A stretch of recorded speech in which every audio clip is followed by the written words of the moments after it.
Fala pessoal, boa noite, tudo bem? Estamos aqui para a live sobre o livro Cântico da Ayn Rand.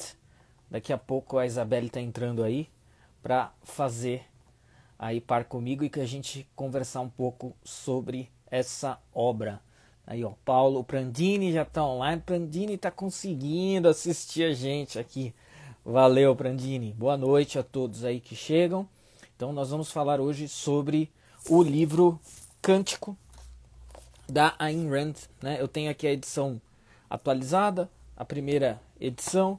Vamos comentar sobre isso também aí ao longo da live. Então daqui a pouco a Isabelle, que é com a @literatura VIP aí, estaremos discutindo os detalhes e aspectos aí importantes da obra. Ela dizendo aqui que já entrou, daqui a pouco... Eu não manjo muito disso, tá, gente? Então, vamos ver aqui. Será que já apareceu pra mim e eu perdi? Não, ainda não. Ah, não. Apareceu sim, eu que não tinha visto. Tomando 10-0 aqui da tecnologia. Tá? Então aqui quem é meu seguidor já me conhece. Quem é seguidor da Isa vai conhecê-la já que eu vou pedir para as apresentações serem feitas. Boa noite, Isa, tudo bem? Oi, boa noite, André, tudo bem? Boa noite, pessoal. Mais uma live. E Isso aí? daí, seja bem-vinda. Eu que estou ciceroneando aqui a Sim, hoje live eu sou hoje. convidada. Quero Então, para tratamento quem... VIP. Por favor. Quem já é daqui, evidentemente, naturalmente já me conhece, mas quem está vindo ouvirá como público da Isa. Então, eu sou professor de filosofia, né, tenho alguns interesses públicos aí a respeito de alguns autores, Jordan Peterson, Eric Feiglin, enfim, trabalho também com edição de livros, tradução de livros e coincidentemente não, né, isso faz parte da escolha, a primeira tradução publicada, eu fiz outras traduções, mas a primeira publicada foi essa aqui, né, do livro Cântico, da Ayn Rand, que a gente vai conversar hoje. Tem a primeira edição aqui, depois a gente fala detalhes sobre isso, mas eu queria que a Isa se apresentasse aí, colocasse tudo que ela Bom, considera gente, devido. para quem não me conhece, quem veio pelo André, né, o pessoal da Literatura VIP já me conhece, eu sou a Isabelle, mas todo mundo me chama de Isa, então podem me chamar de Isa. E eu vou começar ao contrário dessa vez. Eu comecei me apresentando pela profissão, dessa vez eu vou começar me apresentando pelo amor à literatura. Eu amo principalmente os clássicos. Eu venho nessa jornada com literatura VIP há 2 anos e meio. E de formação eu sou médica, não tem nada a ver com as letras. Sou médica nefrologista. Mas tenho esse hobby que realmente, assim, faz brilhar meus olhos, né? Que é a literatura. E hoje a gente vai conversar sobre uma distopia. E também gosto muito de distopia. Separei alguns livros aqui, não só distopias, mas alguns... tem livro clássico, tem russo, porque, como não, minha literatura preferida. E a gente vai conversar um pouquinho. E o André prometeu que vai falar um pouquinho sobre o processo de tradução, para quem gostaria de saber um pouco mais.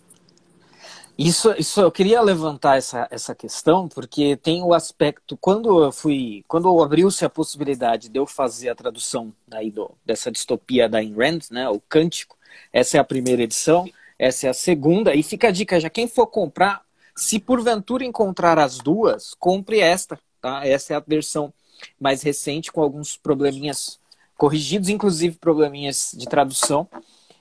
E assim, quando me foi proposto fazer a tradução desse livro, eu fiquei feliz, obviamente, porque eu gosto de tradução, sempre gostei de tradução. Não é a minha profissão no sentido de eu trabalho e vivo de traduzir, né? Mas num certo sentido de produzir livros, sim, né? De editar, revisar e traduzir. E olhando em perspectiva, eu vi a loucura que foi que a minha primeira tradução foi logo uma tradução literária. Eu traduzi uma obra de literatura. E é muito difícil, né? É muito difícil, é muito mais fácil, seria muito mais fácil traduzir um livro técnico de filosofia, não de medicina, por exemplo, mas de filosofia Eu já seria muito traduzi de fácil. medicina. Aí, cada um na sua praia é mais tranquilo. Agora, quando é literatura, é outro universo, né? Um negócio muito complicado. Isso porque a gente ainda está falando de uma obra oriunda do inglês, né? Como a Ayn Rand escreveu em inglês. Se for de outros idiomas, com outros caracteres, aí é mais, ou com outras sintaxe, por aí afora, é mais difícil ainda.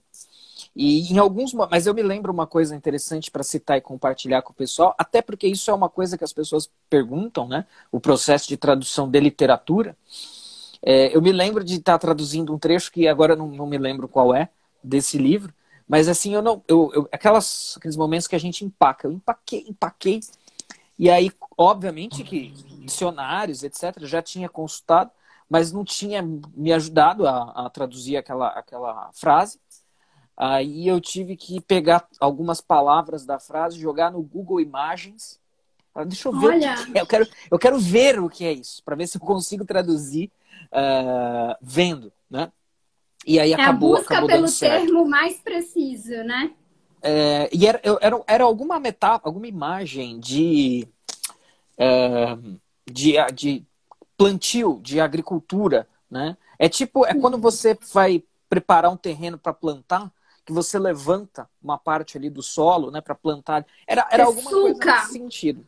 Isso, do sulco, exatamente. É por aí mesmo.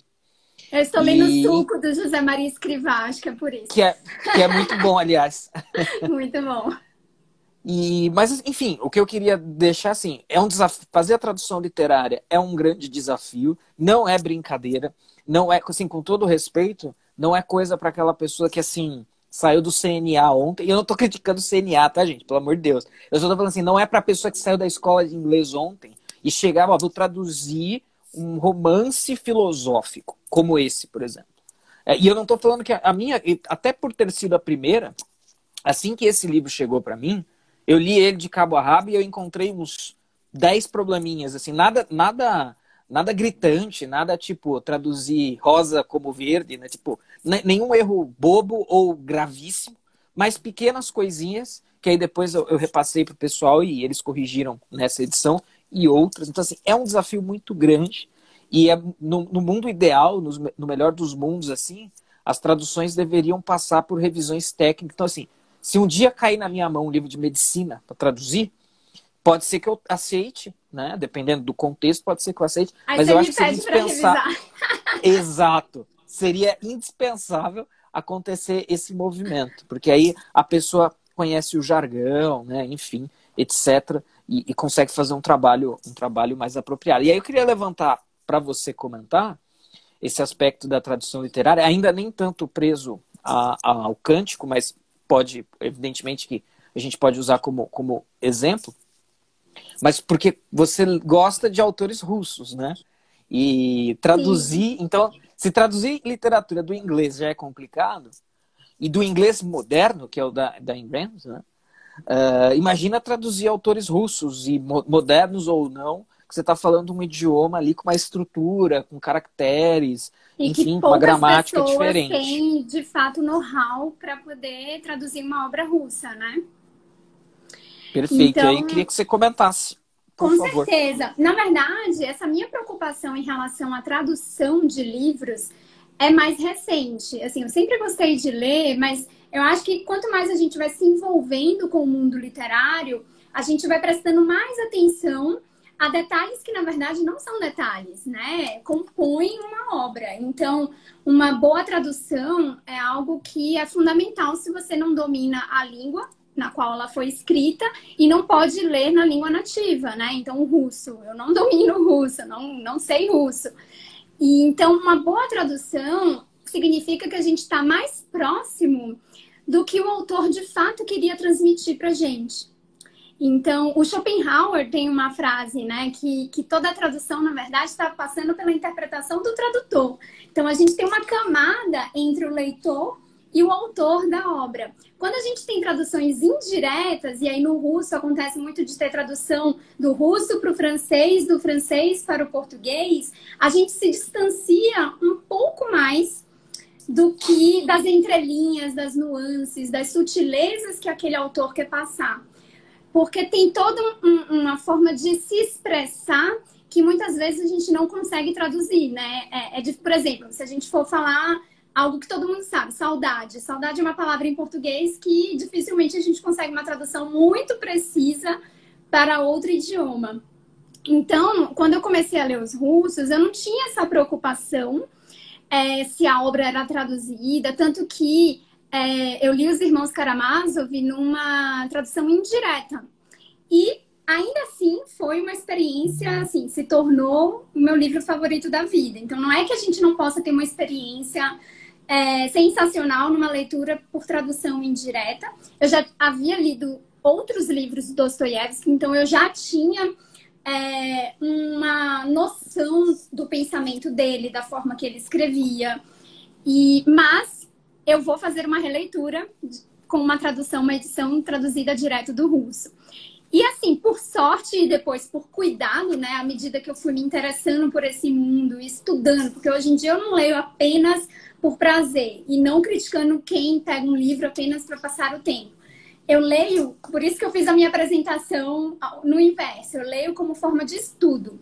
Então, quando eu pego um livro para ler, eu estou lendo a história, estou me entretendo, mas eu também estou extraindo aqui a parte literária, como é que é a escrita daquele autor, que estilo que ele está desenvolvendo, as entrelinhas, né? Eu sempre falo muito sobre isso. O pessoal me pergunta, como é que você faz conexões entre os livros? As conexões não estão diretas, né? Não estão no enredo, na trama. Elas vão estar muito mais nas ideias que o autor está passando. E a tradução direta permite que a gente se aproxime mais dessas ideias. Ideias que, por sinal, é um dos temas tratados em Cântico. Então, eu fui me preocupando e conhecendo alguns nomes, assim, de tradutores.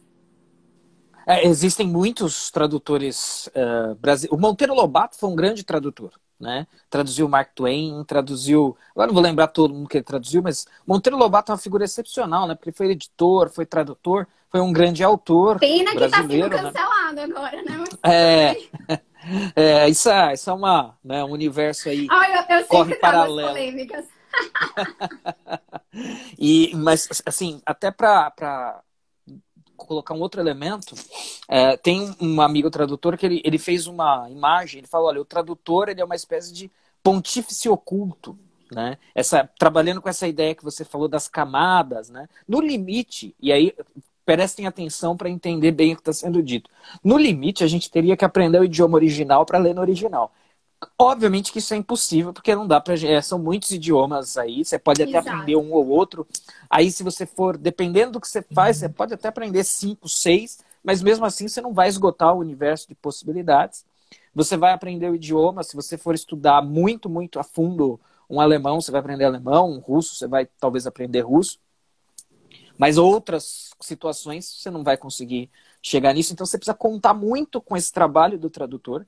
E é interessante quem é o tradutor nessa parada toda, porque os tradutores, inclusive, eles falam que, na verdade, a tradução ela é uma obra à parte. Né? Ela é uma obra com vida própria. Então, uma coisa é o texto do autor no seu idioma, e outra coisa é o texto traduzido. E esse texto, essa obra traduzida, é óbvio que ela é um texto traduzido de alguém, mas aquilo ali é um objeto, é uma obra cujo autor é o tradutor. E, então essa é uma ideia, ou seja, é muito mais do que as pessoas normalmente pensam. Né? Eu tive a experiência de publicar um livro recentemente e as pessoas elas valorizam, né? Elas tietam até muito mais o autor do que o tradutor.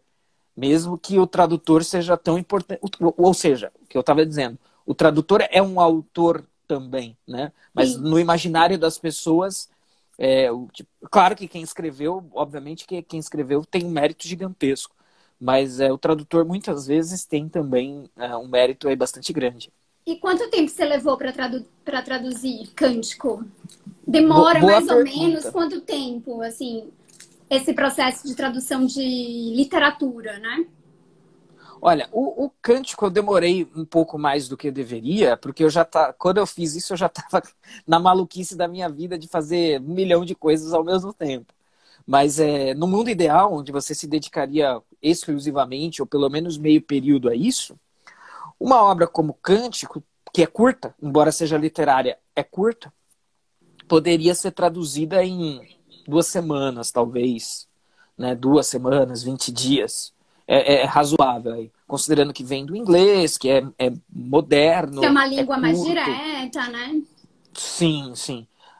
Agora, a Márcia Xavier de Brito, que é uma grande tradutora aqui brasileira, talvez uma das maiores ou até a maior, ela fala que a tradução, você não deve... por isso que eu falei o negócio da pessoa que sai do CNA, né? Porque ela sai achando que ela domina plenamente o idioma, e aí cai um livro de 500 páginas no código. Não, eu traduzo 20 páginas por dia, em um mês eu termino. Não é Não bem é assim. porque o processo não é mecânico, não é jogar no Google Tradutor, né? Fazer uma tradução. Esse é um dos Nossa, grandes nem dilemas, livro aliás, técnico né? para traduzir é jogar no Google Tradutor. Eu já tive a experiência de traduzir 10 capítulos de um tratado de nefrologia e, assim, definitivamente, por mais que seja muito técnico, definitivamente passa longe de ser tradução via Google Tradutor. Assim, requer um conhecimento, um estudo, não só daquilo que você está traduzindo, se possível, obviamente, né? Não é todo tradutor que vai conhecer profundamente aquele conteúdo, mas, se possível, um conhecimento daquele conteúdo a ser traduzido e da língua nativa, da língua que... Então, assim, tem que ter um conhecimento, um pulo do gato aí, que de fato não é tão simples quanto as pessoas imaginam, né? É um trabalho que precisa, com certeza, ser mais valorizado. Porque dá muito trabalho. Dá muito trabalho. O processo não é... O problema do Google Tradutor ou de outros... E, na verdade, tem até aplicativos e sites melhores que o Google Tradutor, mas o ponto é, seja lá qual for o site ou o aplicativo, por razões inevitáveis, ali é um processo mecânico. E aí é aquela imagem que o tradutor é um pontífice oculto, ou seja, ele é um agente, né? E então, se ele é um agente, não é mecânico, o negócio é mais dinâmico, mais orgânico, né? Sobre o que você falou do tradutor ser um coautor daquela obra, a Lari comentou aqui exatamente isso. Ao ler a mesma obra traduzida por vários tradutores, observamos que o tradutor aplica um pouco dele na obra. Ele tem um estilo. Não é apenas... Ele tenta reproduzir o estilo daquele autor, mas ele também acaba imprimindo o seu próprio estilo na tradução. Se ele é mais objetivo, ele tende a fazer frases mais curtas. Então, assim, isso a gente consegue ver. Eu fiz recentemente, não uma análise, mas assim, uma comparação das traduções de Ana Karenina. E, de fato, a gente vê umas sutilezas ali de estilo. Você pega o primeiro parágrafo das edições, você já consegue identificar. Imagina uma obra completa, né? Então, realmente. Então, foi exatamente o que você falou, ela comentou aqui.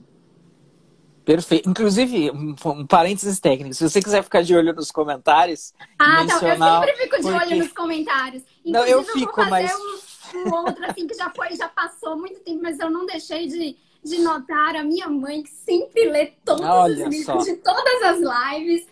Ela comentou que a tradução está maravilhosa e que a introdução é impecável. Que você escreveu uma introdução, né? Que é quase do tamanho do livro, diga-se de passagem. Mas... Que é quase do tamanho do livro. Não, tem 30 páginas. Aí eu falei assim, eu mandei uma mensagem pro André. André, vem cá.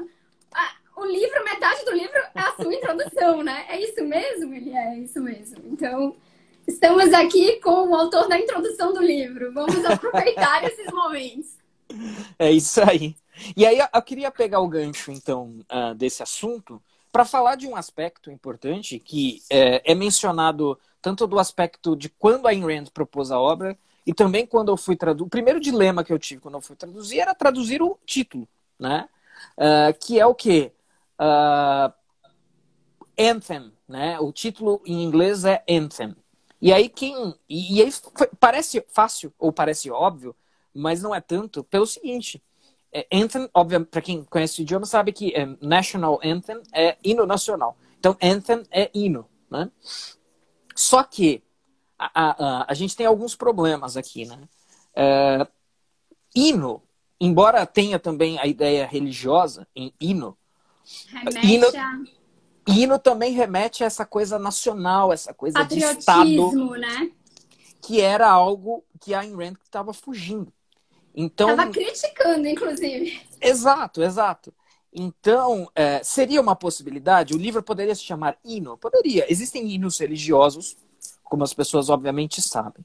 Mas eu quis fugir um pouco disso. E a Ayn Rand, propositalmente, eu menciono isso nessa introdução gigantesca aí, ela tinha a intenção que a obra tivesse uma conotação religiosa. Em que sentido? No sentido de ser uma homenagem ao indivíduo, né? E aí a gente traz já um elemento da Ayn Rand aí. A Ayn Rand era uma individualista, digamos, né? Ela era uma teórica do individualismo. Ela defendia o individualismo como ali campo de gravitação da sociedade, da política, etc.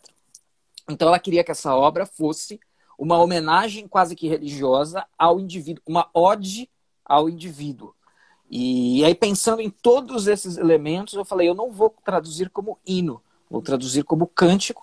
E algumas pessoas mencionaram isso, mencionaram criticamente, falaram que não foi uma opção talvez tão boa, mas eu acho que é razoável dizer isso. O problema é o que a gente estava falando, não tem saída, né? Não tem um elemento... Porque se eu colocasse como hino, alguém poderia falar, não, mas o hino são os hinos nacionais, a coisa do Estado, do coletivo, do nacionalismo, que era tudo que ela estava criticando. Ou seja, Exatamente. sempre vai ter a margem, a abertura e a possibilidade para alguma crítica. Então eu trouxe a tradução como cântico. E é muito atual a crítica que ela faz ao coletivismo, né? Então ela centra todo o pensamento dela no indivíduo, na razão, na consciência individual, até porque a consciência só pode ser individual, a gente não pode pensar, a gente pode até ter as mesmas ideias, mas a gente não pode raciocinar conjuntamente. O raciocínio é exclusivamente individual. E ela quer, de fato, homenagear o indivíduo, a razão, né? Toda a filosofia dela é centrada nisso, o objetivismo, ao mesmo tempo que ela quer exatamente criticar o coletivismo. E isso é extremamente atual, porque a gente vem observando um crescimento estrondoso, inclusive no Ocidente, né? Assim, de movimentos coletivistas, onde as pessoas acabam achando que esses movimentos vão representar elas mesmas de uma forma completa. E isso é impossível, porque um coletivo nunca vai conseguir representar as diversas individualidades. Então, por isso que ela é tão polêmica, porque, querendo ou não, pessoas que são partidárias, e aí mesmo a palavra é partidária, desses movimentos ideológicos coletivistas, elas, querendo ou não, elas têm uma certa dificuldade, algo que o Dalrymple, eu sempre falo dele, inclusive você cita o Dalrymple na sua introdução, né? Tem dificuldade de se responsabilizar enquanto indivíduo pelos seus atos. Então é aquele velho processo de, não, eu concordo porque é melhor para o grupo. Será mesmo que aquele grupo, aquele coletivo representa o que é melhor para cada um que compõe o grupo ou que não compõe o grupo?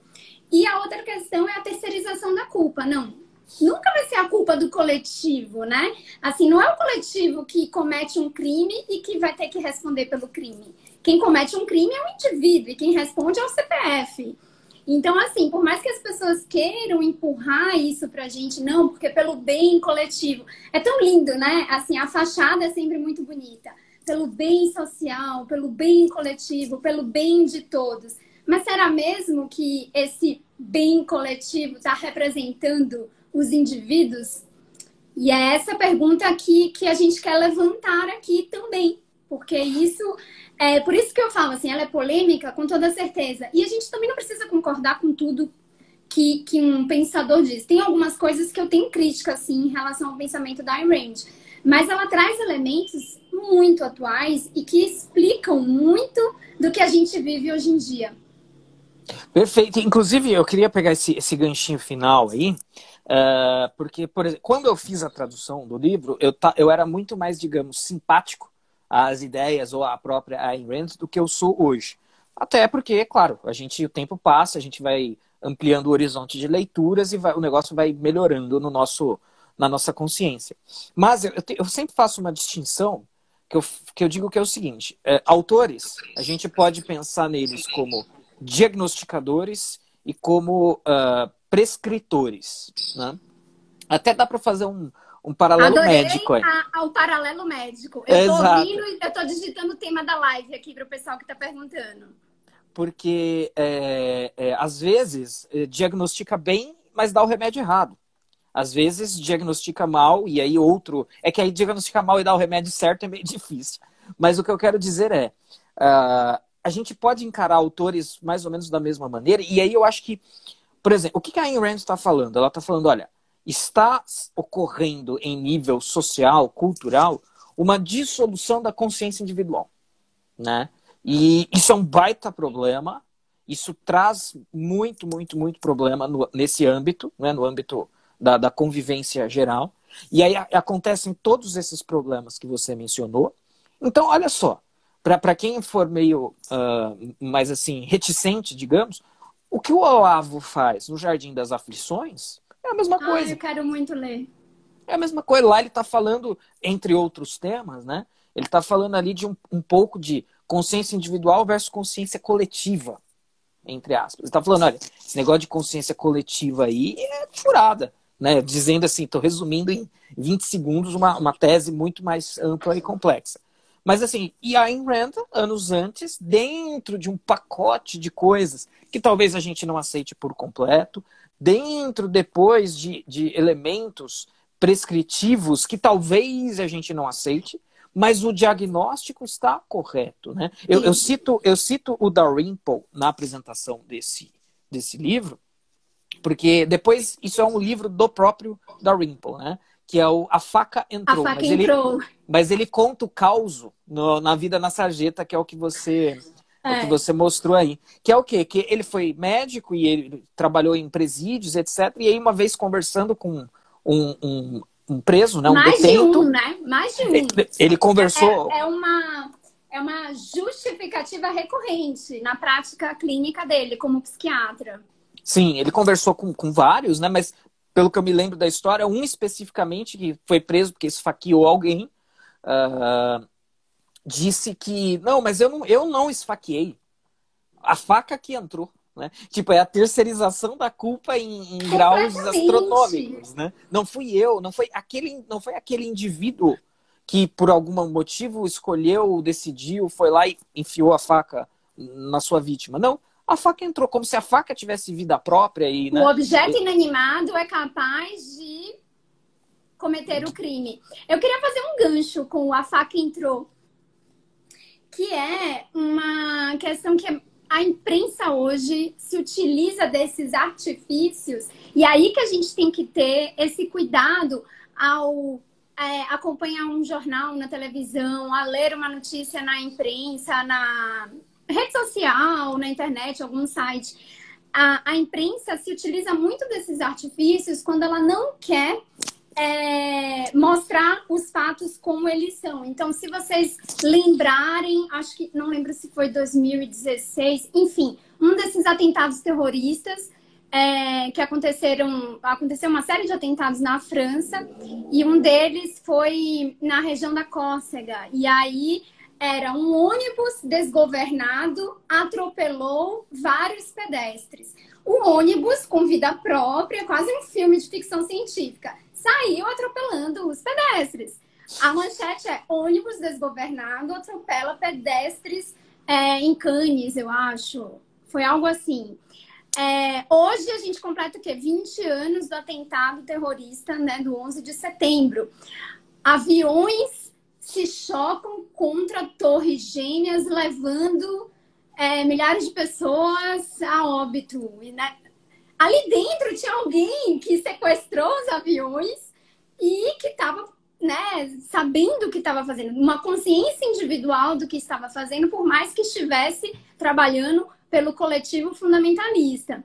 Então, assim, a gente tem que se atentar, porque a imprensa muitas vezes manipula a forma de informar e desinforma, né? E isso é muito frequente. Então, o que a Rand nos coloca, inclusive falando também da questão da linguagem, dessa dominação da linguagem no livro dela, é algo que a gente vê diariamente. Basta ligar, e eu não ligo mais em algumas emissoras. Então, a gente precisa, sim, ter esse cuidado, porque por trás de um ato, sempre existe um indivíduo. Ele pode até estar sendo impulsionado por um coletivo, mas a responsabilidade é de um indivíduo, e é aquele indivíduo que tem que responder por aquilo. Seja para o bem, seja para o mal. Esse é o famoso armas matam, né? Não são pessoas, não são indivíduos portando armas que matam. Exatamente. São as armas que matam, né? E na obra, aí eu vou pedir justamente para você levantar essa questão do enredo do livro em si, mas a obra da Ayn Rand, não só essa, mas outras, se preocupa muito com essa questão da linguagem, né? E nós aqui, evidentemente, não, mas as pessoas, no geral, elas tendem a subestimar o poder desse tipo de coisa, né? Não, isso é só uma mera questão linguística ali, uma perfumaria qualquer, e quando na verdade não, né? E aí, na distopia Cântico, a questão da linguagem é muito importante. É que aí eu não sei se contar isso é um spoiler muito grave do livro ou não. Mas... Acho até que não. Acho que a gente não precisa contar o final do livro, mas contar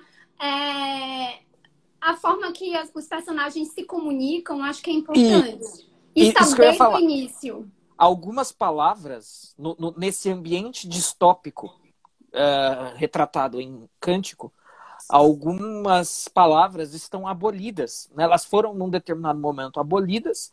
E aí, evidentemente, as pessoas, conforme o tempo foi se passando, as pessoas nem sabiam que aquelas palavras existiam. Então, elas se isso acontece num nível tão hard, né? Tão alto, tão elevado, que as pessoas se referem, né? Elas não têm pronome pessoal singular, né? Então, elas não falam... O eu vira nós. Exato. E aí isso até... Bom, mas essa é uma indicação que eu vou fazer depois. Tem uma outra distopia muito interessante que tem esse título, Nós. Mas isso eu falo no final. Fiquem atentos aí que no final eu indico. Mas eu queria que... pode concluir essa frase. Aí eu queria que você... Até porque se eu for falar isso, eu acho que eu vou contar o livro inteiro. E não é legal. Se você quiser aproveitar o gancho e trazer alguns elementos do enredo, eu acho que é legal. Só antes de falar do enredo de Cântico propriamente, acho que é legal, às vezes nem todo mundo já teve a experiência de ler uma distopia. A gente passar aqui uma definição rápida de distopia e qual é o propósito de uma distopia. Então, distopia é aquele livro que vai trazer uma realidade extrema. Em geral, é um futuro, não é o caso aqui, a gente não sabe exatamente o tempo. Geralmente, a gente realmente não sabe definir o tempo, a não ser por alguns detalhes mencionados durante o enredo, mas coloca uma realidade muito extrema para fazer críticas de elementos vivenciados na atualidade. A gente tem que lembrar também que a Ayn Rand é russa e ela emigrou para os Estados Unidos. Não que essa obra seja uma obra antissoviética escancarada, não é isso, mas aqui ela traz sim críticas ao regime comunista soviético, isso fica claro. Então, toda distopia, em geral, e a gente pode até citar filmes, não livros, elas partem de um ambiente onde existe uma ordem, uma sociedade, um governo totalitário, uma dominação de a gente poderia até dizer, uma casta da sociedade tem uma dominação sobre os demais indivíduos. E ela traz esse ambiente extremo, quase caricato, exatamente para deixar muito claro para quem está lendo o quanto aqueles indivíduos são oprimidos por um governo, e aí o governo, quando a gente fala, não é só questão política, é questão cultural, midiática, em termos de informação, por um governo totalitário. Então, como enredo, né, fazendo um resumo rápido aqui. Aqui a gente tem personagens que eles não têm nomes próprios. Os nomes são virtudes, talvez, né? Alguns são virtudes que são com números, né? Elas são numeradas. Isso acontece também numa outra distopia bem curtinha do Afonso Cruz, um português, que é Vamos Comprar um Poeta. Então, a partir daí a gente já sabe que indivíduos não têm direito a exercerem a sua própria identidade, porque eles são totalmente reconhecidos por números, como era nos campos de concentração, vale ressaltar, né? E um deles se sobressai daquele coletivo. A gente tem uma sociedade com um governo totalitário, em que tudo é determinado por um conselho. Esse conselho determina quais são as profissões que cada indivíduo deve exercer a partir de uma determinada idade. Então, não tem vocação, não tem talento, não tem vontade. Ele vai dizer, não, você vai ser isso. E esse personagem principal, ele é mais inteligente do que a média, ele é curioso, ele tem aquele dom científico, ele quer estudar, quer se aprimorar, mas o conselho, querendo ou não, isso está nas entrelinhas, enxerga aquilo como um perigo, né? Ele vai destoar da massa. E se ele destoa, se ele coloca as ideias dele, expressa as ideias dele, ele se torna um perigo para a questão da dominação. E ele é delegado para ser varredor de rua. E ele não vai poder exercer e desenvolver o lado intelectual dele. Então, a gente vê um ambiente completamente de opressão, de dominação, com regras muito rígidas, horário, assim, tem toque de recolher, o lazer também já é pré-determinado, uma burocracia gigantesca para tudo que acontece naquela sociedade. E, ao mesmo tempo, ele ainda tem aquela coisa assim, mas e esses tempos que nós não mencionáveis, né? Existem tempos não mencionáveis onde livros foram queimados, por que será? E aí a gente já começa a lembrar de outras obras, né? Livros queimados, uma outra distopia vem à mente, que é Fahrenheit 451, porque o livro é a metáfora para o conhecimento, para a verdade. E sistemas totalitários querem exatamente suprimir uma verdade. E o indivíduo que está se contrapondo a esses sistemas, entra em conflito com esses sistemas, na verdade ele está em busca dessa verdade. E aí, entrando pelo enredo, ele vai ter alguns personagens-chave, um amigo dele que resolve não delatá-lo, ou seja, ele ainda tem ali resquício de uma consciência individual e ele também se apaixona. Existe romance em Ayn Rand, então isso é lindo de ver. E ele, não vou lembrar o número da personagem, mas ele dá a alcunha de A Excelente. Eu achei sensacional. A Excelente ganha o coração desse jovem inteligente. E não vou dar mais spoilers, mas eles estão em busca dessa verdade. E é uma verdade que é escondida de todas as formas por esse sistema totalitário. É independência, alguma coisa, liberdade. Não vou lembrar agora os números. Perfeito. Eu queria voltar um pouquinho na questão da distopia. Eu abordo isso também na apresentação do livro. Para quem... Evidente, existem as pessoas que... Normalmente, quem conhece o gênero distopia acaba gostando e acaba lendo todas as possíveis, ou pelo menos muitas delas. Pensando aí no Fahrenheit 451, eu acho que o Quântico é o universo pós-Fahrenheit 451, né? Tipo, o Fahrenheit 451 deu certo e o tempo passou, né? E muito tempo depois, o que é a realidade desse jeito? E a Quântico é uma distopia muito diferente das outras. Se a gente pensar no 1984, nas mais famosas. 1984 do Orwell, Admirável Mundo Novo do Huxley, porque se nessas distopias, por exemplo, que são futuristas, e em Quântico não necessariamente, elas são autoritárias, isso é uma característica compartilhada, totalitárias, né? Mas as do Orwell, do Huxley, por exemplo, elas são tecnológicas, né? Inclusive, o controle autoritário ou totalitário é possibilitado graças à tecnologia. Em Quântico, como você tem uma regressão aí do conhecimento em geral, por causa dessa abolição da individualidade, dessa abolição... Ou seja, a abolição, onde que, entre aspas, as outras distopias erram, né?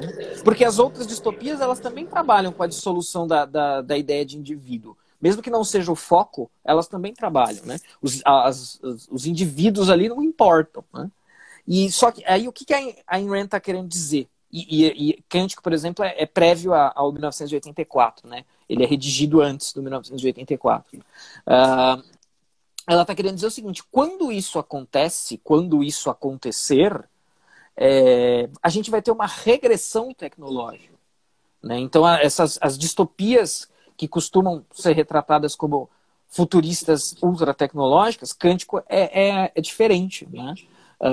Tem espaço para... Cântico tem espaço para... É que isso é uma característica da Ayn Rand, na verdade. Todos os romances da Ayn Rand, ela guarda um espaço aí para esse aspecto humano, da paixão humana. Na filosofia dela, isso tem uma importância muito grande. E aí também, isso é um tópico que a gente separou para comentar, né? Além de ser uma distopia, além de ser um romance e, portanto, uma obra de literatura, só que é uma obra de literatura que revela aspectos da filosofia da Ayn Rand, né?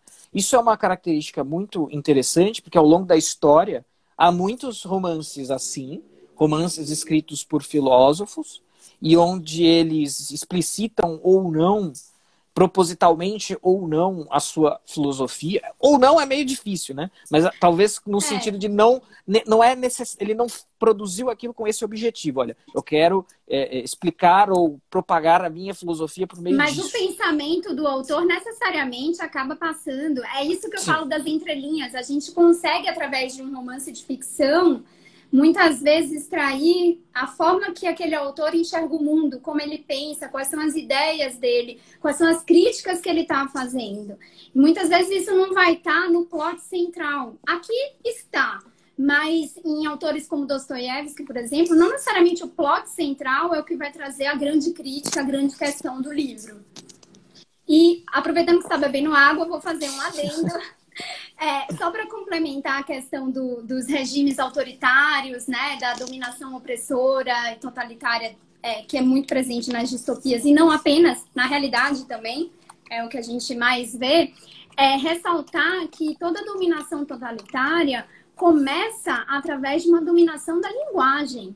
A linguagem é um passo inicial para que se domine outras dimensões da vida, né? Então, se começa com a linguagem, se invade a cultura, se determina quais são os valores a serem seguidos, se relativiza muita coisa, que é o que a gente mais vê hoje em dia, e, no fim, aquele indivíduo, ele deixa de ter uma consciência individual e passa a pensar, agir e replicar tudo aquilo que a camada, a casta dominante determina e quer. Ele passa a ser uma peça de uma engrenagem e jamais ele consegue demonstrar um brilhantismo, uma ideia nova, porque aquilo vai ser suprimido.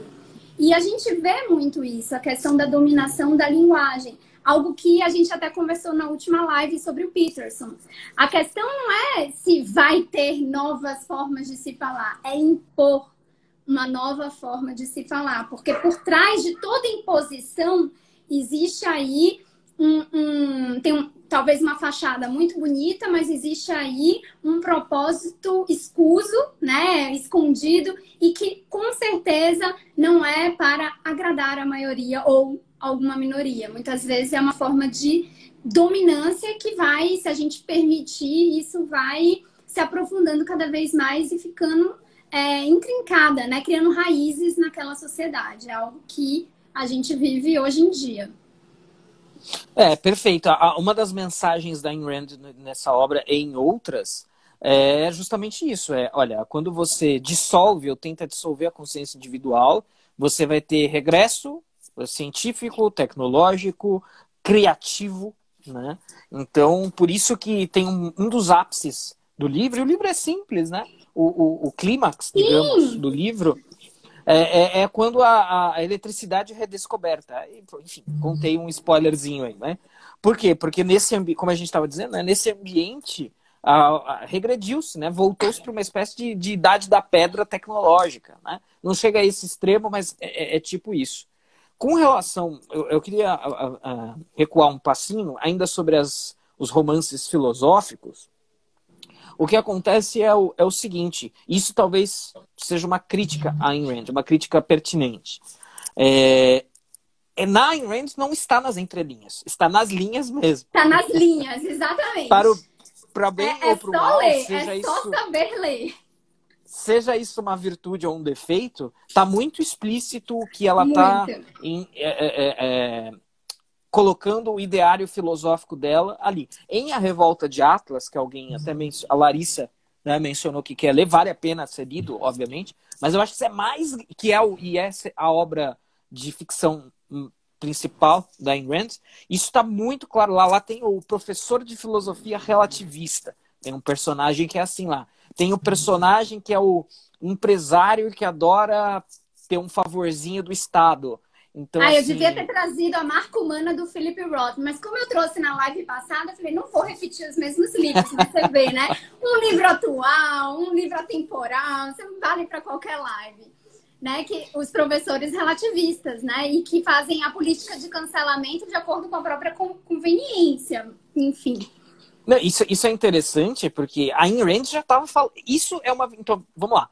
O colocar de maneira tão explícita a sua filosofia nos seus personagens e nos seus romances, nas suas obras de ficção, eu acho que é razoável interpretar isso como um problema. Né? Talvez esteja explícito demais. Aí fica parecendo uma coisa meio panfletária, assim. Eu acho que essa é uma crítica razoável.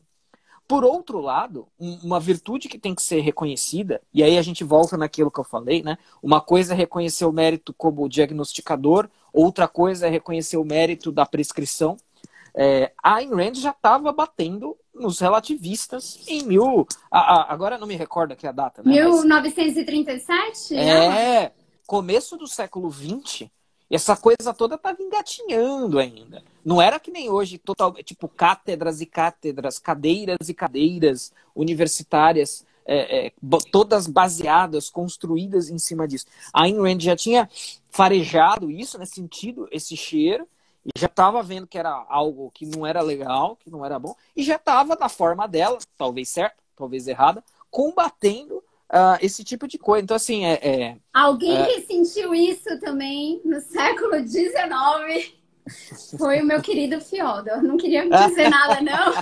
E lá vamos nós. Fyodor Dostoiévski também farejou esse risco da relativização dos valores do certo e errado, e ele explora muito isso. E nas grandes obras, né? Crime e Castigo, Os Irmãos Karamazov, um pouco também Memórias do Subsolo. Então, Dostoiévski, não leiam os russos, gente, por favor. Na verdade, o Nietzsche também. O Nietzsche é um outro... Aliás, influências... Nietzsche se inspirou em Dostoiévski. Sim. Não, influências da Ayn Rand. Segundo ela própria, tá, gente? Segundo ela própria. Se isso está certo ou errado é uma outra história. Ela só reconhece débitos aí com... Na verdade, ela só reconhece débitos com o Aristóteles. Mas quando a gente lê e entende aí a Ayn Rand de uma forma um pouco mais ampla, a gente vê débitos aí com o Nietzsche também. E o Nietzsche é um desses casos. O Nietzsche também diagnosticou o problema do relativismo. Tanto é que ele fala lá, olha... Só que o Nietzsche é mais um caso de diagnosticador bom ou razoável, agora, prescritor péssimo. Que aí o Nietzsche se vê diante a civilização ocidental caiu, agora tudo é relativo, então vamos aproveitar esse barco e promover a transvaloração dos valores, vamos criar valores novos, o super-homem, enfim, a gente não está numa live sobre Nietzsche aqui. Faremos um dia. Um dia. Aliás, a Genealogia da Moral, etc., é um livro bom para se fazer algo nesse formato aqui. Há um débito da Ayn Rand com Nietzsche também, né? E eu faço essa comparação entre os dois diagnosticaram coisas muito bem. Mas fechando esse ponto, eu acho que é um mérito muito grande da Ayn Rand, diagnosticou o problema direitinho, falou que era um baita, quando tinha bem menos gente falando e era bem menos evidente, e propôs uma forma de combate para isso também. né? Que aí a gente pode entrar no pensamento da Ayn Rand, algumas ideias próprias da Ayn Rand. A Ayn Rand, ela é criadora de um sistema filosófico, que é o objetivismo, né? O objetivismo é a filosofia da Ayn Rand, que eu tento explicar de maneira muito reduzida também na apresentação do livro, para que o leitor consiga enxergar isso ao longo da obra, se ele não tiver treino filosófico, etc, etc. E aí o que acontece? Isso é, no século XX, um filósofo propor um sistema... Porque assim, do ponto de vista da história da filosofia, no século XX ninguém mais acredita em sistemas filosóficos, né? Todo mundo já falou, o aristotelismo já foi pro saco, o platonismo, o tomismo. O século XX já está muito ambientado na ideia de que não há sistemas filosóficos. Já até é uma abertura muito grande para o relativismo, como a gente falou, para o irracionalismo, né? Para essas coisas, esses modismos que começam a ter corpo no século XX, e então aí vivíssimos até hoje, infelizmente, né? Estão vivos até hoje. A Ayn Rand então ela diagnostica o problema, ela aponta para o problema e ela propõe uma solução. Aí a gente entra naquele ponto de novo. E ela diagnostica com base na realidade, né? Então, isso. A metafísica dela é a própria realidade. Ela trabalha em cima de fatos. Isso eu acho talvez uma certa diferença para outros filósofos, né? Ela trabalha com o que ela está vendo, com o que ela está percebendo da realidade. E tem tudo a ver a forma como...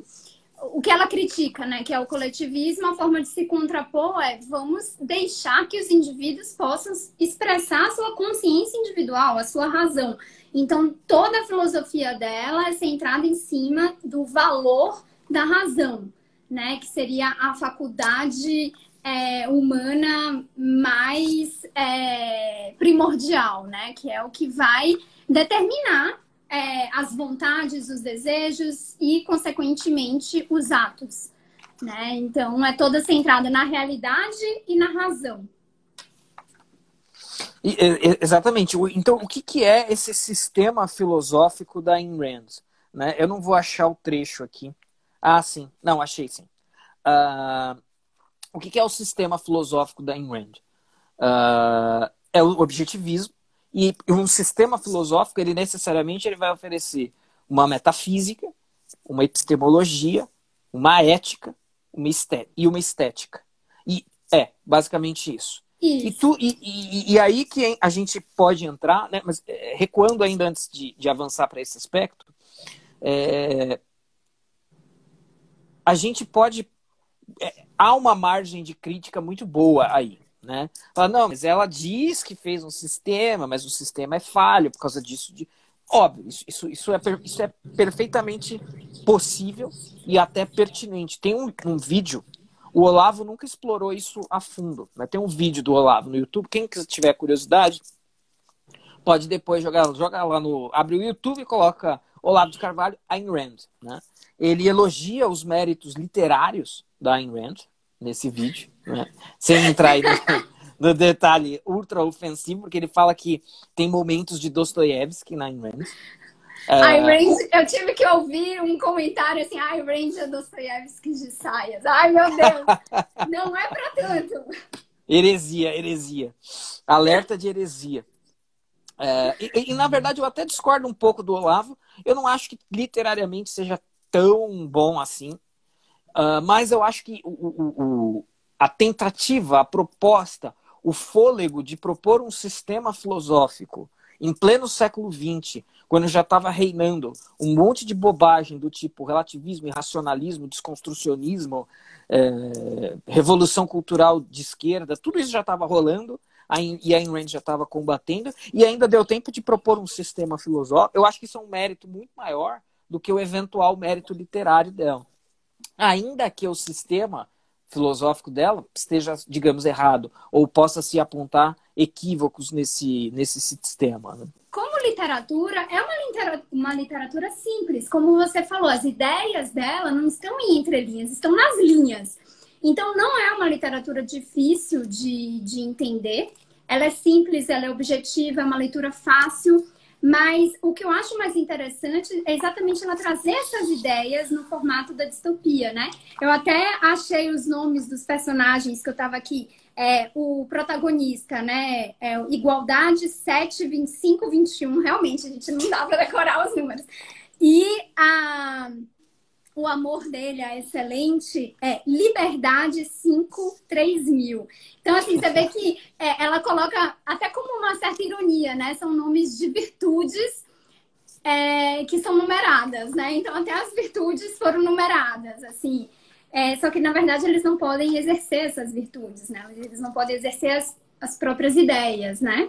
Eles têm que obedecer inteiramente ao sistema, que é algo que a gente vê muito nos movimentos coletivistas. As pessoas, elas precisam necessariamente, para aderirem, fazerem parte de um grupo, daquela comunidade, daquele movimento coletivista, seja ele qual for, elas precisam aderir a todas as pautas. Então, ela não pode falar assim, nossa, eu concordo com a primeira, a segunda, a terceira pauta desse movimento, mas a quarta e a quinta eu não concordo, então você está fora. Então, ou você dá,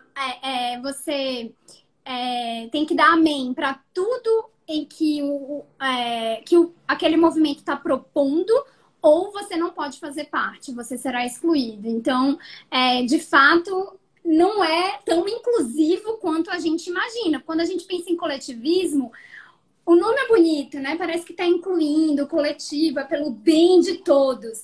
Mas, no fim, se você não adere exatamente ao que está sendo requerido, você está fora. E você passa a não apenas estar fora, você passa a ser enxergado como um inimigo. Então, e é muito difícil um movimento coletivista representar essas individualidades, que foi o que eu falei lá atrás.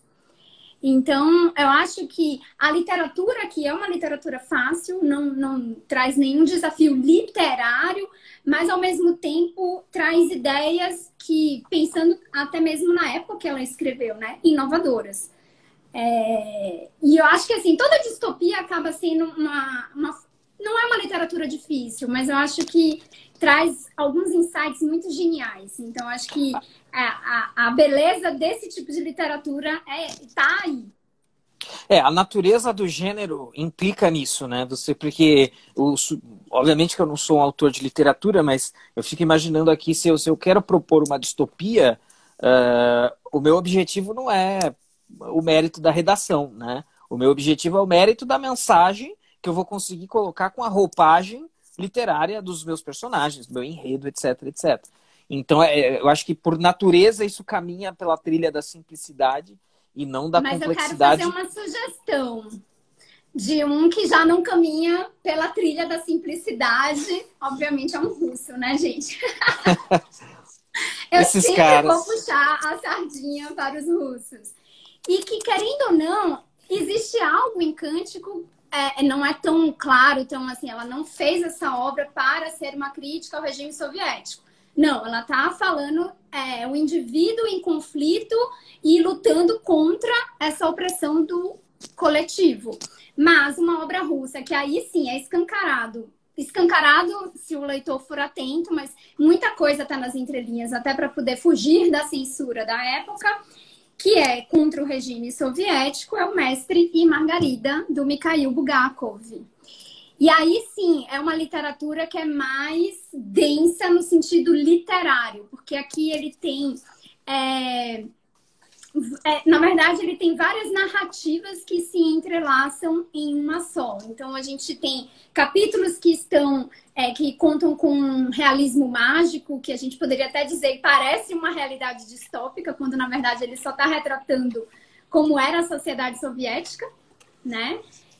Ele tem passagens bíblicas, né, para mostrar como a história se repete, como os homens repetem os seus erros, os seus vícios, quando eles relativizam os seus valores.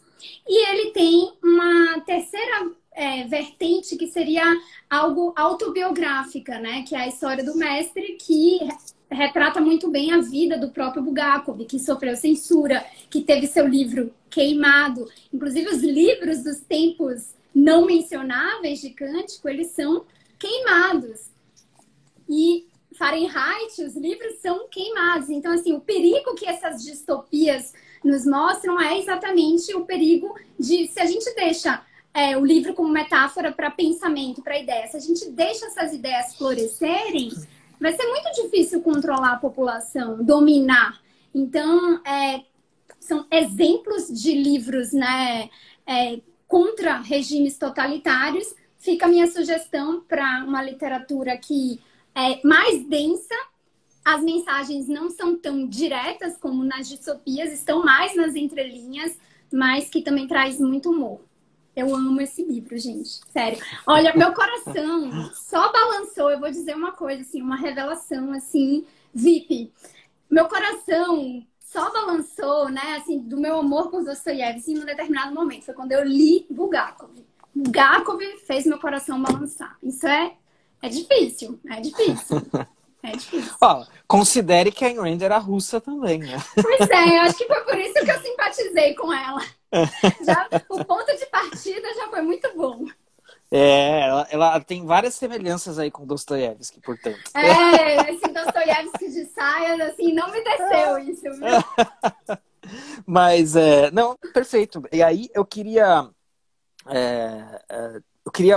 citar um trechinho, só para quem, pensando aí especificamente em quem não conhece, eu queria citar. Gente, quando eu dou essas paradas é porque eu tô lendo, por isso que eu não posso ler o comentário. Vamos lá, deixa eu falo os para ler o comentários comentário. comigo. O Anderson do Vitória do Livro acabou de falar que ele se deu conta agora que foi você que escreveu a introdução.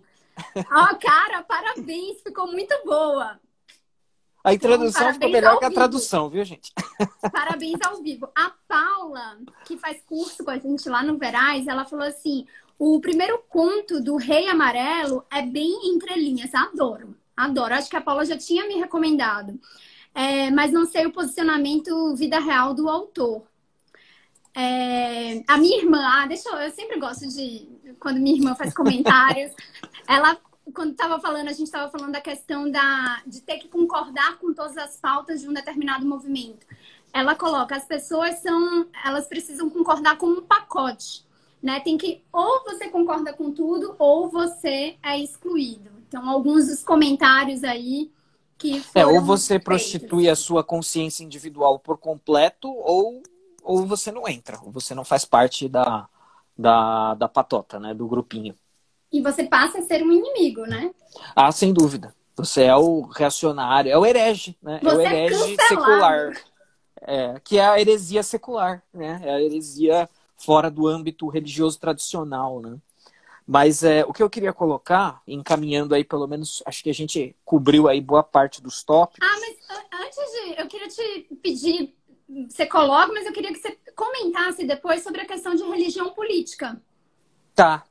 E do egoísmo. Então, nisso que eu vou fazer agora, eu vou comentar do egoísmo racional, que é a proposta da Ayn Rand, que também é uma questão que as pessoas.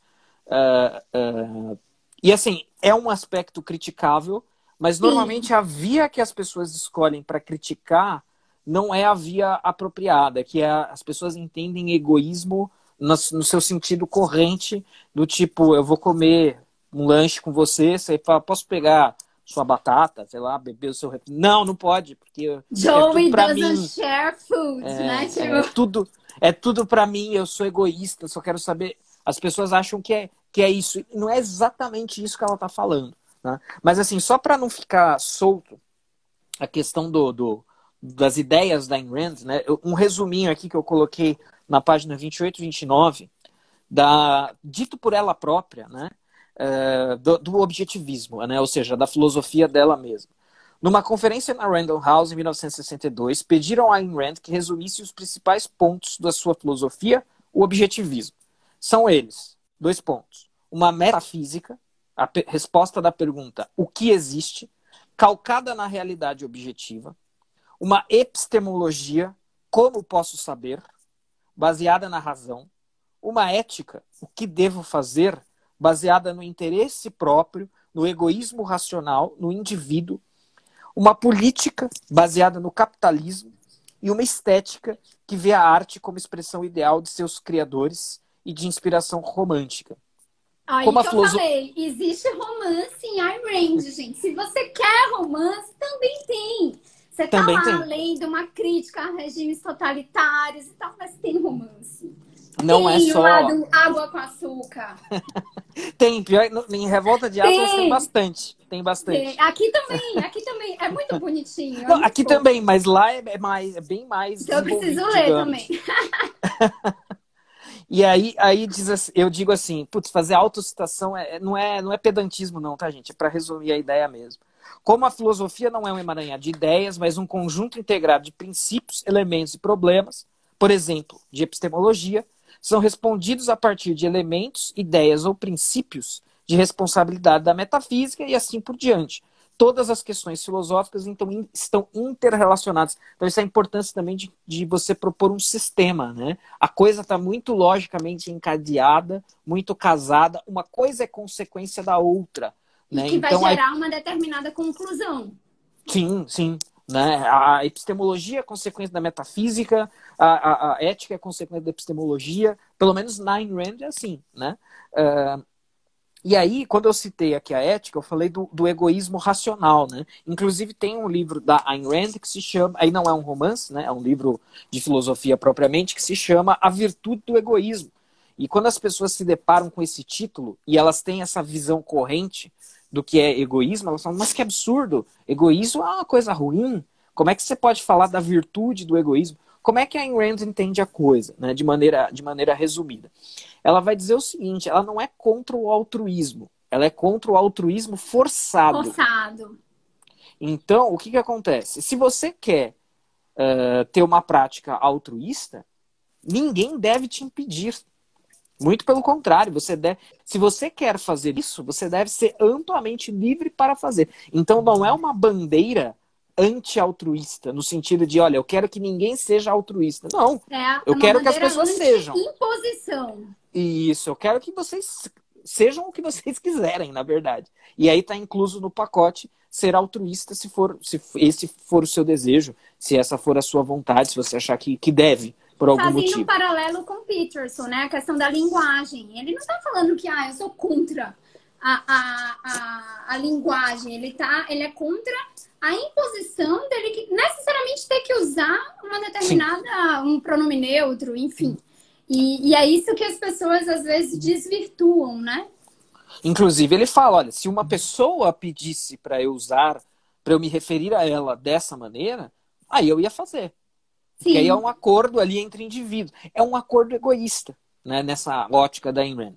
Agora, se o Estado vem e me obriga a fazer o que é certo, né, então esse não é um bom caminho para a ética. Né? Um caminho para a ética é o quê? O indivíduo sendo o carro-chefe, a linha de frente. Né? E aí ele vai escolher o que ele quiser escolher, porque ele é um indivíduo racional e livre. Então, o egoísmo racional, né, a virtude do egoísmo da Ayn Rand é isso. Né? Não é o tipo a criança que come todo o lanche sozinha no recreio. Ah, que legal ser assim. Não é exatamente isso que, obviamente, que ela está defendendo. O ponto ainda é criticável, né? O ponto ainda é criticável, mas assim, se a gente for criticar, vamos criticar de maneira justa, né? E não distorcendo aí a ideia. Antes de você passar para a parte final sobre a questão de religião política, eu não vou me aprofundar, até para não dar spoiler, eu pensei melhor, mas para quem gosta de mitologia grega, a Ayn Rand vai fazer um link aqui com o mito de Prometeu. Acho que se é algo para despertar a curiosidade por essa leitura, eu acho que vale. É bem no finalzinho do livro e por isso que eu não vou abordar. O Anderson, que é do perfil Vitória do Livro, para uma visão da natureza do altruísmo, suas consequências e enormidade de corrupção moral que perpetra, recomendo a leitura da minha obra a minha obra favorita dela, né? A Revolta de Atlas. Não, isso é a própria Ayn Rand na virtude do egoísmo, né? Ela falando, verdade. Agora eu entendi. Não, não, isso faz sentido porque ela está dizendo o seguinte, olha, o meu ponto de vista, que é o egoísmo racional, se você quiser entender ele, veja ele encarnado nos meus personagens, né? É isso. Inclusive, é uma curiosidade interessante. A Revolta de Atlas virou filme, mas infelizmente os filmes são muito ruins, não fazem jus à obra. O que tem Eu de vi o Guilherme melhorzinho... Freire falando agora das adaptações para o cinema. Não, eu preciso Não, mas nesse ver pra não caso... ficar nervoso. Não, mas assim, é muito ruim, é fora da curva de ruim, entendeu? É tipo, não é o ruim padrão, no sentido de, perder um pouco da essência, perder... Não, é pior. E eu ia falar porém, tem o filme A Nascente, né, que é baseado na outra obra mais densa, outro romance mais denso da Ayn Rand, com o mesmo título, né, A Nascente, The Fountainhead, que essa é uma filmografia mais antiga. É até em preto e branco, se eu não estiver enganado. Esse é bem melhor. Né? É claro que a gente fala muito mais de livro do que de filme, mas é sempre bom. As pessoas sempre perguntam, Sim. né? Se tem a que nem o conversão Senhor das em Moscas, filme. né? Que eu não vi, esse eu não vi o filme ainda. Eu também não vi, eu só li o livro. Mas minha mãe e minha irmã assistiram e falaram que é muito bom. Ah, legal. Bom saber. É muito bom. Saber. E sobre as religiões políticas...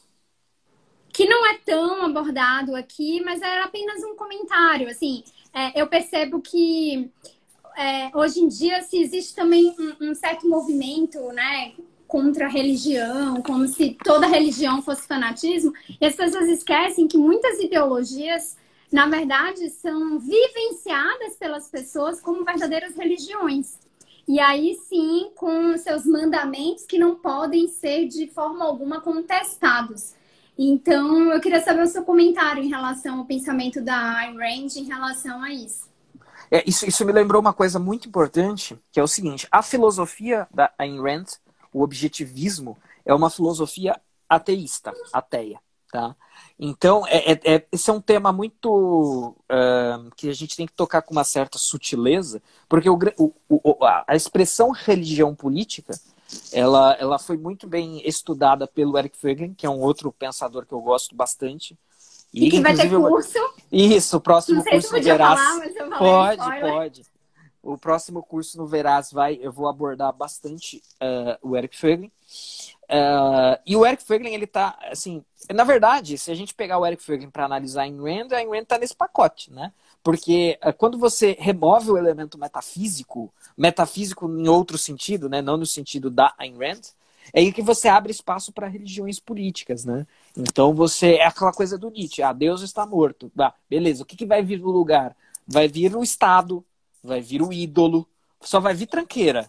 Né? E o Feiglin está nessa mesma esteira. Ele fala, olha, se você... Na verdade, tem o T.S. Eliot, né? O T.S. Eliot, ele falava... Eu não lembro se é o T.S. Eliot, mas alguém próximo falava o seguinte, ou o homem acredita em Deus ou ele acredita no Che Guevara. Né? Então, assim, religião política, ela vai... Adorei! E aí, como a Ayn Rand não há Deus em Ayn Rand, né? É óbvio que eu acho que a Ayn Rand também não entra nesse pacote mais simplório do esquerdismo, mas é um caminho, é uma coisa meio... É um pedregulho aí, né? Porque se a gente pega o rescaldo, como a Ayn Rand remove o elemento metafísico no sentido de transcendente, né? Não tem transcendência para Ayn Rand. Aí a diferença, Dostoiévski tem transcendência. Por isso que é melhor. Por isso que é melhor. Você fechar para o elemento... Bom, o próprio Feiglin vai falar, olha, quando o ser humano fecha para a transcendência e fica só na imanência, né, só no aqui e no agora, é isso que vai gerar totalitarismo, é isso que vai gerar nazismo, comunismo. É isso que vai gerar, né? E tragédias humanas. E talvez isso tenha sido um elemento que escapou a Ayn Rand, né? Mas então a filosofia dela era uma filosofia ateísta. Ela era muito ácida nas suas críticas à religião, né? Quem tiver curiosidade, for pesquisar isso depois, vai encontrar. Mas, então, ou seja, aparentemente ela não teve esse vislumbre, né? De que quando você remove o elemento metafísico transcendente, você não abre a porteira, porque na cabeça dela você abria a porteira para isso, né? Para o objetivismo, né?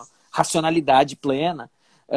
Mas na verdade não, você acaba abrindo a porteira para irracionalidades, para barbárie, genocídio, para barbárie, para totalitarismo. né? Então, enfim, mas sem dúvida, é uma questão escamosa, assim. Por isso que precisa de um curso para explicar tudo Vai isso. ter curso no Verás, para quem é de Quem São for de São Paulo. Paulo, Isso aí. Já pode passar as datas, André?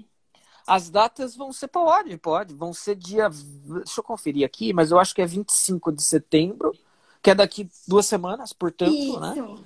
E no dia 2 de outubro, sendo que o dia 25 de setembro vai ser um esquenta. Eu vou fazer um panorama geral da ciência política clássica, chegar até a modernidade, e aí na última hora desse dia, eu vou abrir a porteira para o Eric Fögling, e aí no sábado seguinte vai ser só Fögling. Vai ser uma paulada, vai ser 4 horas de Eric Fögling. Nossa, eu estou ansiosa. Então, para quem é de São Paulo, no Instituto Veraz, eu sempre menciono, né? Inclusive, o curso de Shakespeare que eu comentei hoje nos stories é lá no Veraz, é o mesmo lugar onde o André vai dar esse curso de ciência política. Então, quem puder, quem quiser participar, né, tá mais que convidado. Por favor. O tempo passou que eu nem percebi, né? Já 1h15 de live e acho que a gente já vai se encaminhar, né, para o fechamento. A Angélica pergunta se será online. Não, é presencial. E até um movimento para as pessoas voltarem a se encontrar, né? A gente passou tanto tempo em isolamento que, querendo ou não, foi uma forma de totalitarismo, né? Exercida, que o Instituto preza por isso, assim, né? Pelos encontros presenciais. Apesar do que tem muita gente pedindo por aulas online para poder participar, né? Quem sabe a gente faz a versão Pocket. A gente não, né, Andressa? Faz a versão Pocket, eu sou aluna só. Sucesso para o curso. André, foi um prazer. Vamos tirar uma foto? Claro, claro. Você que manja dessas coisas aí. Peraí, que aqui tá... Espero que a live fique salva dessa vez. Dessa vez, por favor, gente. Instagram, colabora aí. Vamos lá. Zuckerberg. Sorriam. Todos sorriam, por favor, junto com a gente. Foi. Isso aí. Muito bom. Muito legal. Agradecer a todo mundo, né, que entrou no sábado à noite. Eu adorei. Passou voando. Salvo. Todo mundo pedindo pra salvar, viu? Várias pessoas me mandaram um direct hoje. Vai ficar salvo? Gente, não vai ser no meu perfil. Só Deus sabe. Nesse momento, só Deus sabe. Quando a gente encerrar aqui, eu tento salvar, vai ficar aqui. Acho que tá ficando agora aqui no Instagram, não tem nada de Instagram, né? Mas de qualquer maneira, eu vou salvar e vou jogar no YouTube também, no meu canal. Fala o seu canal do YouTube. Meu nome é André Assi Barreto, é o meu André canal. Assi Barreto. Gente, eu só tenho literatura VIP, então, assim, por enquanto, sem canal no YouTube. Estou por aqui. A Mari, uma grande amiga minha. Obrigada, Isa. Obrigada a você por ter vindo. E tamo junto no horário nobre, o Edu Pacheco. Grande Edu Pacheco. Tá me acompanhando em todas também. Abração. E aí a gente combina a próxima live. Temos ideias aí pela frente. Lembra que eu adquiri, né? A Mente Moralista. Lembro. O meu tá parado aqui, tá estacionado aqui. Tá esperando eu começar a leitura, né? Vou começar em breve. E agradecer a todo mundo que participou. Perfeito. Queria agradecer também a todos que nos assistiram, a você, Isa, pela contribuição aí, colaboração. É sempre importante aí a gente fazer o Fla-Flu, você analisando aí os aspectos literários. Na Bahia é Bavi, Bahia e Vitória. É Bavi, né? Pô, a gente é Corinthians e Palmeiras aqui, né? Exatamente. Fla-Flu cai melhor aí. Na verdade, eu odeio o Flamengo, mas isso é só uma imagem. Mas é isso então, gente. Muito obrigado a todos. Muito obrigado, Isa. E obrigada, André, pelo convite. Dessa vez eu fui a convidada. Adorei me sentir em casa. Já tô quase abrindo a geladeira. Na terceira, já pé na mesa da sala. Pé na mesa, tudo certo. Então é isso aí. E até a próxima. Até, gente. Tchau, tchau. Tchau, Isa. Obrigado. Tchau, tchau.